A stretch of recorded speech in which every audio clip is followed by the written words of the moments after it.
നമസ്തേ. നമസ്തേ ചേച്ചി. അതെ, ആദ്യം ഒരു കുശുമ്പ് വർത്താനം ഞാൻ ചോദിക്കാൻ പോവാ. ഇത്രയും നാളായിട്ട് ഇങ്ങനെ എവർഗ്രീൻ ആയിട്ട് ഇരിക്കുന്നത് എങ്ങനെ? സ്റ്റിൽ ആദ്യം കണ്ട പോലെ എപ്പോഴും ഇരിക്കുന്നത് അല്ലേ? ഞാൻ അങ്ങോട്ടൊന്നും ചോദിക്കട്ടെ, ചേച്ചി എങ്ങനെ എവർഗ്രീൻ ആയിട്ട് ഞാൻ ചോദിച്ചതിന് ഉത്തരം പറഞ്ഞിട്ട് ഇങ്ങോട്ട് പറയാ ഞാന്. എനിക്കറിയത്തില്ല, അത് നാച്ചുറൽ.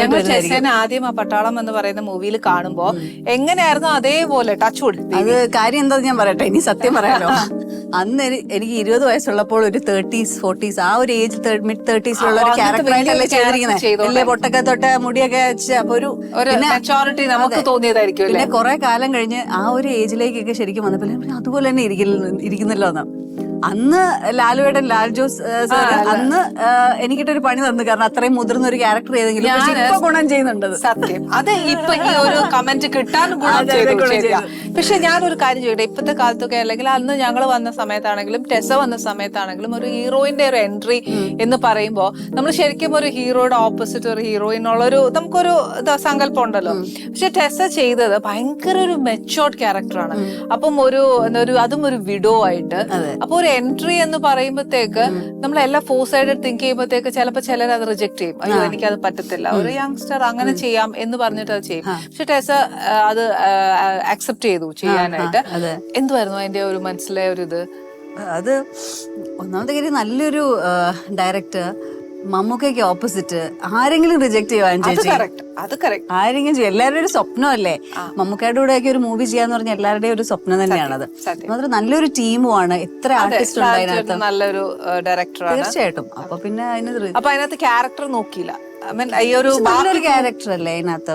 അല്ല, ഞാൻ പറഞ്ഞ ഫസ്റ്റ് എൻട്രി അത്രേ ഉള്ളൂ. അപ്പൊ പിന്നെ നമ്മൾ അന്നേരം മമ്മൂക്കായും ലാൽചാടിനെയും ഒക്കെ മാത്രമേ ചിന്തിച്ചുള്ളൂ. പക്ഷെ നല്ലൊരു ക്യാരക്ടറായിരുന്നു അല്ലെ അത്. ശരിക്കും പിന്നെ വന്ന ഓഫേഴ്സ് ഒക്കെ അങ്ങനെ കാറ്റഗറൈസ്ഡ് ആയി പോയിട്ടുണ്ടോ? അല്ല, ആ ഒരു ക്യാരക്ടർ സെലക്ട്. പിന്നെ ഞാൻ ആ മൂവി ചെയ്യുമ്പോൾ തന്നെ ഫസ്റ്റ് ആൻഡ് ലാസ്റ്റ് മൂവി എന്ന് പറഞ്ഞുകൊണ്ടാണ് അത്. എനിക്ക് ഇത് ആദ്യമായിട്ടോ ഒരാൾ ഇങ്ങനെയൊക്കെ എങ്ങനെയും ഒന്ന് സിനിമയിൽ വന്നേച്ച് പിന്നെ തുടർച്ചയായിട്ട് സിനിമ ചെയ്യാലോ എന്നൊക്കെ പറഞ്ഞിട്ട് പിന്നെ സെലിബ്രിറ്റി ഫെയിം അത് ഇതെന്നൊക്കെ നമ്മൾ പകുതി സ്വപ്നം കാണുമല്ലോ. അന്നേരം അങ്ങനെ ചിന്തിക്കുന്ന ഒരു വ്യക്തി അല്ലാതെ ഫസ്റ്റ് ആൻഡ് ലാസ്റ്റ് മൂവി ഇത് മതി. ഇത് ചെയ്തോണ്ടിരിക്കുന്ന സമയത്ത് ഞാൻ എന്റെ കോളേജ് ചെയ്തോണ്ടിരിക്കുക, ഒരു 20 years ഒക്കെ. അപ്പൊ എന്റെ അമ്മയ്ക്ക് എങ്ങനെയായിരുന്നെന്ന് വെച്ച് കഴിഞ്ഞാൽ ഉടനെ തന്നെ മോളെ എങ്ങനെയും ഒന്ന് കെട്ടിച്ചു വിടണം. അപ്പൊ ഈ സിനിമയിലൊക്കെ പോയി കഴിഞ്ഞു കഴിഞ്ഞാൽ ചിലപ്പോ അതൊന്നും നടന്നില്ലെങ്കിലും അമ്മയ്ക്കൊരു പേടിയുണ്ടായിരുന്നു. അപ്പൊ ഇത് ഞങ്ങള് എല്ലാവരും കൂടെ നിർബന്ധിച്ച് അപ്പൊ അമ്മ പറഞ്ഞു ഓക്കെ ചെയ്തോളാൻ പറഞ്ഞു. പക്ഷെ അതുകൊണ്ടാണ് അതിൽ നിന്ന് വിട്ടു തന്നെ. പിന്നെ കല്യാണം കഴിഞ്ഞതിന് ശേഷം ഹസ്ബൻഡ് കട്ട സപ്പോർട്ട്. അപ്പൊ പിന്നെ ഒരു പ്രശ്നവുമില്ല. അപ്പൊ അത് കഴിഞ്ഞ് അത് ആ സമയത്ത് ആ ഒരൊറ്റ മൂവിയാണോ ചെയ്തത്? കല്യാണത്തിന് മുമ്പ് ഒരു മൂവി ഞാൻ ചെയ്തിട്ടുള്ളൂ. ഓക്കെ, അപ്പൊ നമുക്കൊരു നല്ലൊരു ഗ്യാപ്പ് വരുമ്പോഴത്തേക്ക് ഫിലിമിൽ നിന്ന് ആ ടച്ച് പോവുക അങ്ങനെയൊക്കെ ഇല്ലേ? അല്ലേ തന്നെ ടെസേനെ ഒരു വലിയൊരു ഗ്യാപ്പ് കാണുകയും ചെയ്തു ഫിലിമിൽ വന്നതിന് ശേഷം അല്ലേ? അപ്പൊ ആ ഒരു ഗ്യാപ്പ് എങ്ങനെയാ പറ്റിയ? എനിക്കൊന്നും ഒരു ഗ്യാപ്പ് ഇട്ട കാരണം വലിയ ബോറടിച്ചില്ലെന്ന് ഒരിക്കലും ഇല്ല. ബിക്കോസ് ടെസയുടെ ഫസ്റ്റ് മൂവി തന്നെ ആണെങ്കിലും ഇപ്പം ഒരു ആദ്യമായിട്ട് വന്ന് ഇപ്പൊ എന്റെ ഒരു അമ്മയാണ് സത്യം എന്നൊരു ഫിലിം എടുക്കുവാണെങ്കിൽ ഞാൻ ഇപ്പോഴും പറയും ഞാൻ അത്രയും പെർഫോം അതിനകത്ത് ചെയ്തിട്ടില്ല, കുറച്ചുകൂടെ ബെറ്റർ ആക്കാമായിരുന്നു. പക്ഷെ ഞാൻ പുകഴ്ത്തി പറയുമല്ല, പക്ഷെ ഞാൻ എന്റെ വ്യൂ പോയിന്റ് പറയാം, ടെസയ്ക്ക് അതിനകത്ത് എനിക്ക് ഒരു ഫസ്റ്റ് ന്യൂ കമർ ആണെന്ന് തോന്നിയില്ല. അത്ര പെർഫെക്റ്റ് ആയിട്ട് ടെസ അതിനകത്ത് ചെയ്തിട്ടുണ്ട്. അപ്പൊ ശരിക്കും അതാണ്ടാ ഞാൻ ചോദിച്ചത്, ആ ഒരു മൂവിയിൽ അത്രയും പെർഫെക്റ്റ് ആയിട്ട് ചെയ്യുമ്പോൾ നാച്ചുറലി നമുക്ക് ഓഫേഴ്സ് വരും. അതെ, ഓഫേഴ്സ് ഇഷ്ടം പോലെ വരുന്നുണ്ട്. അത് മാത്രമല്ല, ലാലുവേട്ടന്റെ ഒരു സിനിമ ചെയ്തിട്ട് ഏതെങ്കിലും ഹീറോയിൻസ് വേറെ മൂവി ചെയ്യാതെ. ലാൽചേട്ടന്റെ മൂവി എന്ന് പറയുന്ന ഡയറക്ടറായിട്ട് ഞാൻ വർക്ക് ചെയ്തിട്ടില്ല. മഴയത്ത് മുമ്പേ എന്ന് പറയുന്ന ഫിലിമില് ലാൽചേട്ടൻ കമൽസൺ അസോസിയേറ്റ് ആയിരുന്നു. അങ്ങനെ എനിക്ക് ലാൽചേട്ടൻ അറിയാം. അപ്പൊ അത് കഴിഞ്ഞിട്ട് വന്ന ഓഫേഴ്സ് എന്ത് ചെയ്തു? അത് കഴിഞ്ഞിട്ടുള്ള ഓഫേഴ്സ് ഒന്നും ഞാൻ എടുത്തില്ല.